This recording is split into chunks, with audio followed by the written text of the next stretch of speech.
Welcome back, everyone. Well, from the art of music, we're talking about the art of film, and I'm very pleased to have with me. We have Nick here, Nick Marciano, and he's talking about a movie that's coming out called David's Child, premiering today, Sunday, June 26th, at the Royal Theatre right here on College Street. It's great to have you here, Nick. Thank you. Thank you very much for having me. So we've had a chance to chat a little bit, but before we get into that, you must be excited to see this premiere today at the Royal. It's almost like a relief, because you anticipate this day since the first day you actually start writing the script. You anticipate the opening, and here we are after 2 years. Two years, right? Two-year journey to get onto the big screen. Yes. That's fantastic. Yes. So, before we get into this, though, I want to talk a little bit about yourself, Nick, because we were talking. You're from Calabria, and yes, I was born there. You're 5. Yes.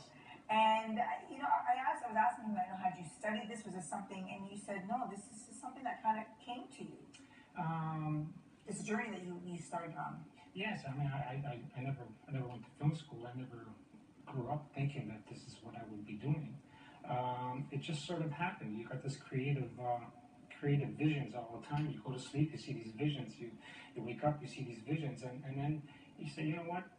Maybe I should start listening. Yeah, maybe I should start listening. Maybe I can get some of these visions on film, even though I never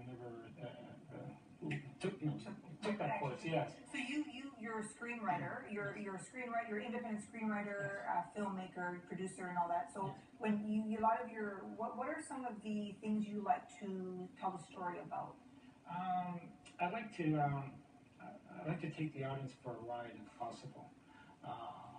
Try to get them emotionally up here, and then take them down again, and then bring them back up. Yes, something that I always try to put something in my films that they could remember the film for the effect it had on them, right? Exactly. Yes, and I believe with David's Child, it's one of those films.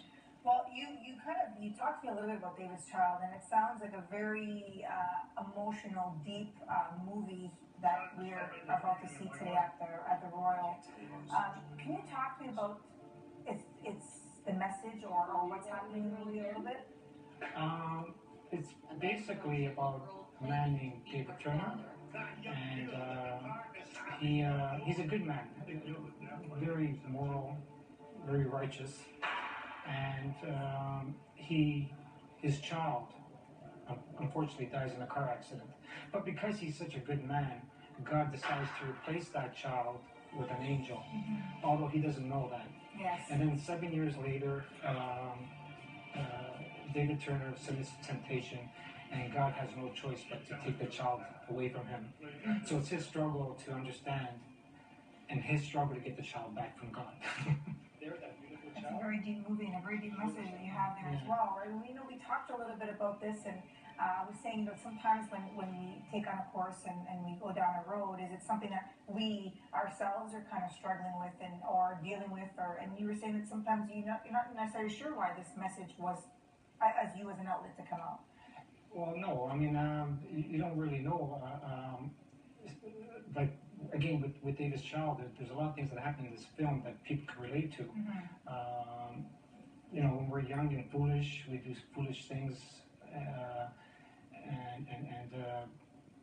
and only when you get older and you go through some really experiences that you realize just how foolish you really were. And when it's all said and done, we have God that's left for us. So we try to approach him and say, look, forgive me before I even got done, but help me out here. Well, this is happening today again, as I said, at the Royal Theatre right here on College Street, beginning at 1 o'clock sharp. But you have quite a list of great work that you've worked on and you've accomplished, and you've also written. This was actually a book that you wrote. This was your first authored book. Yes. And you turned it into a screenplay, and then made into a film. Exactly. Yes. That's a lot to take on. You just decide to do it and just do it, regardless of the hurdles that are in front of you. I mean, if we're always scared, frightened of our hurdles, we will never succeed in anything. What are some of the best things about being an independent filmmaker? You're not as restricted You know, you don't have somebody over your shoulder saying, you know, that's my money, do it this way. You know? So it's The freedom. the freedom, yes. The freedom. Well, the freedom got you David's child, and we're very pleased that it's premiering right here on College Street. We want to thank you once again, Nick, for joining us, and it's always a pleasure. Thank you. Thank you very It's much. a pleasure. Pleasure's We are mine. going to continue right now. We're going to go to Massimo, actually. Hey, Ciao, sure. Massimo.